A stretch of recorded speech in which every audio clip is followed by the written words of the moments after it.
Ako, tanggap ko na kayo na. Kasi sabi mo, buntis ka na. Ang gagawin ko na lang, ipinapangako ko sa'yo, ang mga bata, pag-aaralin ko sabot ng aking makakaya. Kahit construction lang ang trabaho ko, gagawin ko lahat. Huwag lang malayo sa akin ng mga anak ko. Pinagkatiwalaan kita, tapos ginanyan mo lang ako. Malaya ka na, hindi na kita habulin pa. Para naman maano yung pagiging ama mo. Noon pa man, Oo. wala kang kwenta. Sige na, kasi marami pang bisita sila, Idol Rapi dito. Sige na, okay na. Magaling si sir. Sige na, okay na. Ma'am Gina, sabi ni sir, kiss ka na raw sa kanya. Kiss na rin po siya sa akin, sir. Yung boyfriend mo ba, paldo ba yan? Iwan ko po, di ko pa alam. Oh, pero kahit paano may arip yan. Opo, maraming alam po. Kaysa dyan sa isa, walang alam yan. Sino nagsusuporta sa inyo? May trabaho ba itong si John Michael? May bitaw ba ito sa'yo? Meron po siyang tricycle driver po.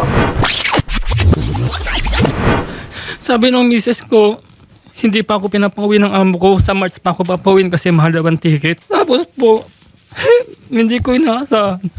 November 3, bigla po siyang sumulpot sa bahay. Kasama po niya yung kapatid niya galing ng Kainta. May dala pong bawsi.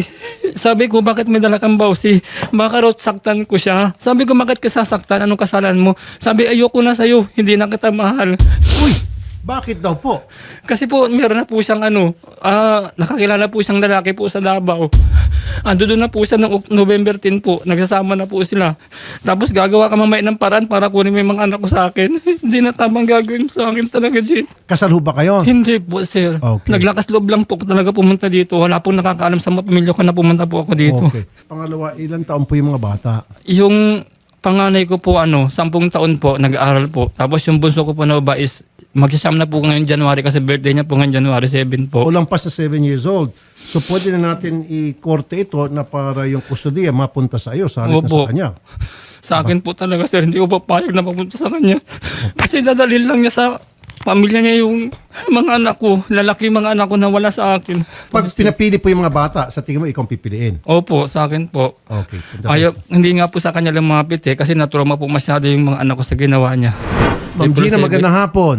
Oh, bakit ganun ginawa mo kay Mr. mo? Wala na po, hindi na po kami magkaintindihan. Nagkakasakitan lang po kami. At saka, nagmumurahan lang po kami sa Nagkakasakitan, hindi ba? OFW ka sa damam. Hindi po ako nag-OFW, sinasaktan po ako niyan. Sinungaling yan. Gagawa lang ng dahilan yan. Yung sinasabi mong ganyan, depensa mo lang yan. Di ba sinabihan ka ng barangay? Dati pa yan, sinungaling ka talaga. Makinig- Hindi. Ikaw pa talaga gumawa ng Makinig ka muna. Makinig ka muna sa sinabi ng Bausi. Di ba tinanong ka ng Bausi, anong bisyo ng asawa mo? Sabi mo, wala po. O wala naman pala, bakit hiwalayan mo? Sinaktan ka ba? Sabi mo, matagal na po. O matagal na pala. Bakit inuungkat mo pa yung matagal ng maliit pa si Janmar? Kaya gusto mo sabihin ko kasi lahat ng totoo? Kaya kita nasaktan nung nag-away tayo dahil ikaw, nahuli kita na meron kang kachat na Arabo sa cellphone mo habang kumakain tayong tanghaling tapat. Tama ba yung ginawa mo sa akin? Nagagawan tayo ng cellphone na yun eh. Nung nakuha ko yung cellphone ko sa'yo, anong ginawa mo sa akin? Di ba pinalo mo ko kaya naitulak kita sa lamesa? Tama ba yung ginawa mo sa akin? Hindi mo siya binugbog. Hindi po, sir. Ando doon pang ang mother Pero ko hindi po po. dahilan na kung nahuli niyo po siya ng lalaki, Yung hindi sa- dahilan niyo para bugbugin mo siya. Hindi po.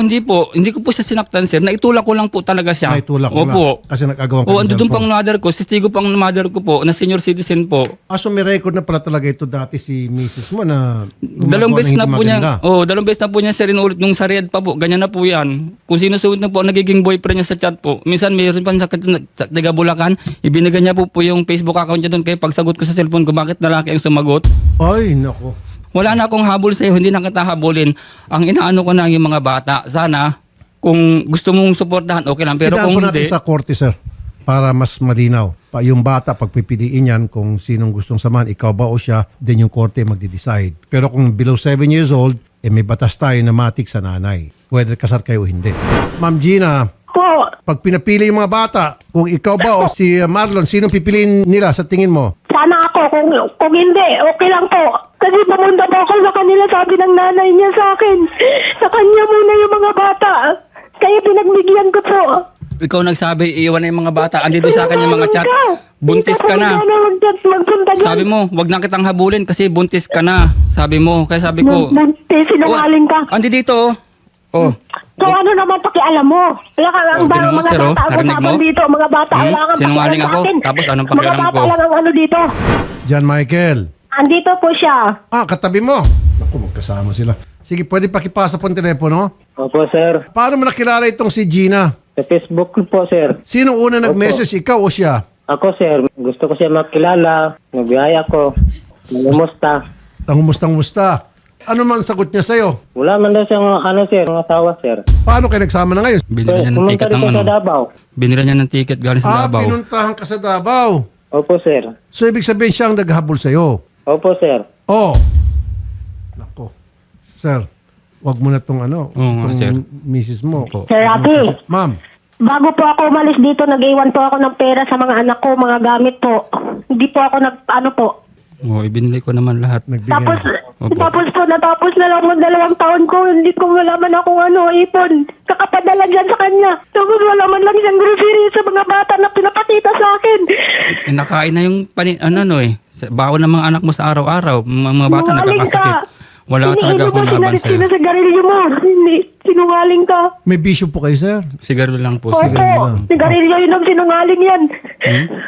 Okay. Dati pa man, May maliit trabaho ang mga kayo, sir? bata, sinasaktan Construction ako worker niyan. po. Ma'am, tapos na po yon. Sabi nga ng CSWD, interviewin kayo.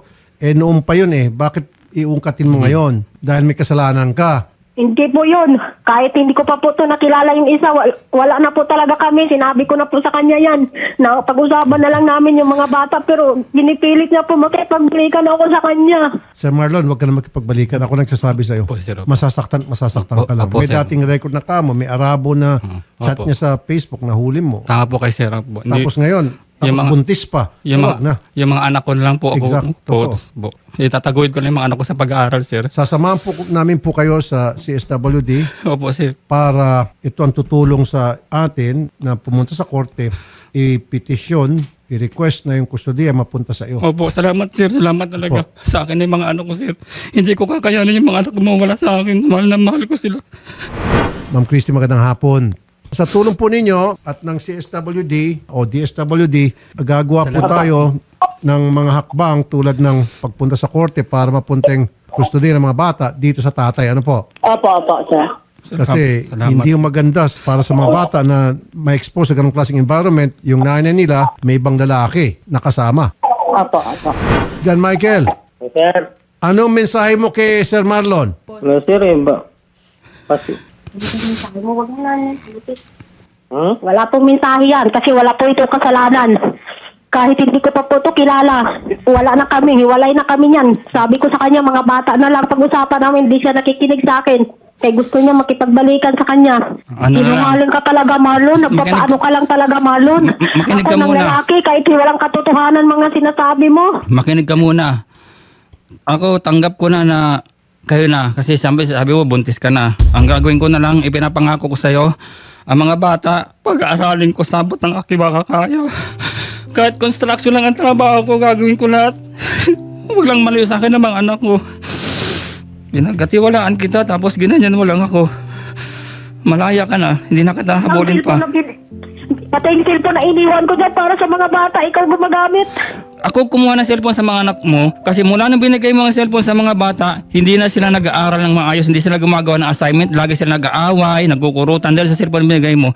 Ngayon kinuha ko sa kanila, ayan, tinan mo, ang tatalino ng mga anak mo, si first grade hanggang second grading, ang tataas ng card nila, puro 95, 91, lowest lang ng 85. Yun yan, dahil alam ko dati yan, ganyan na yung mga, ng mga bata. I love you na, goodbye na. Bound ka na, ekis ka na. Ikit ka rin sa akin.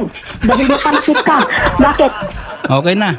Ako na bahala sa mga anak mo. Pag-aaralin ko na lang sila ng maayos. Pinapangako ko yan. Para naman maano yung pagiging ama mo. Noon pa man, Oo. wala kang kwenta. Bounce na. Okay na. Para kasi hindi alam ng mga anak mo na dito ako eh. Kawawa naman sila. Para makauwi na rin ako. Okay na. Sige na. Ganun ginawa mo. Kasi marami pang bisita sila. Idol Rapi dito. Sige na, okay na. Magaling si Sir. Sige na, okay na. Babay na, sige na. Good luck na lang sa inyong dalawa. Pakasal kayo. So hindi mo na siya mahal, sir, ha? Hindi na po ako maghabol. Mga anak ko lang po ang... Pero dati mahal mo siya. Mahal ko po talaga siya. 2 beses niya na ginawa sa akin yan. Sa Riyadh pa lang, nahalata ako na ganyan yan eh. Okay. Sige, sir. Tama po yung desisyon ninyo, yung mga bata Opo. na lang. Pag-aaralin ko po, papangako ko po sa inyo yan, sir. Pag-aaralin ko man ng maayos ng mga anak ko. Opo. Sige po, bibigyan kita ng pamasko para sa mga bata. Salamat po. Ma'am Gina, sabi ni sir, kiss ka na raw sa kanya. Kiss na rin po siya sa akin, sir. Yung boyfriend mo ba, paldo ba yan? Iwan ko po, di ko pa alam. Oh, pupunta mo, di baka magugutom lang kayo. Pero kahit papaano may arip yan. Opo, maraming alam to. Kaysa dyan sa isa, walang alam yan. Kundi manakit. Ikaw naman. Paano walang alam construction worker? Siyempre, ibig sabihin, meron siyang alam na trabaho. Sino nagsusuporta sa inyo? May trabaho ba itong si John Michael? May bitaw ba ito sa'yo? Meron po siyang tricycle driver po. Okay, sige. May trabaho. Okay. Salamat, Ma'am Gina, sa pagtanggap ng aming tawag. Magandang hapon Opo, po, ma'am. sir. ha? Salamat din po.